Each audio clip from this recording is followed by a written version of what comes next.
دغه پروژې چې د لوګر ولایت مرکز او محمد اغې ولسوالۍ کې د حسن لشکرخیلو او مغلخیلو سیمو کې شتون لري چې د 1920 متره په اوږدوالي سره کانال د یو سربند او د 200 متره په اوږدوالي سره یو سیپون جوړول پکې شامل دي. د نږدې 200,000 ډالرو په ارزښت سره د خوړو او کرنې نړیوال پروګرام په مالي مرسته او د یاد ولایت د اوبو او انرژۍ ریاست په همکارۍ د یو کال په موده کې په پاخه او اساسي بڼه جوړ او د لوګر والي په ګډون یو شمېر مسؤلینو او قومي مخورو پښتون کې ګټې اخیستنې ته وسپارل شوي او د دې نه تقریبا 2,500 کور د نه مستفید کیږي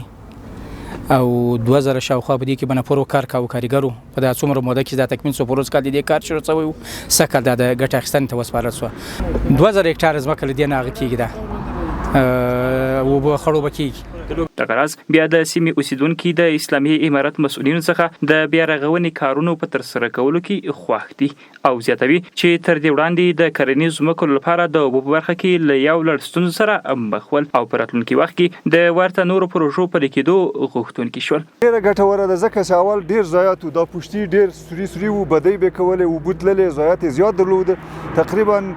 که 50% نه 70% ضایعات یې ونیوله دي پختکاری د پخولو د کار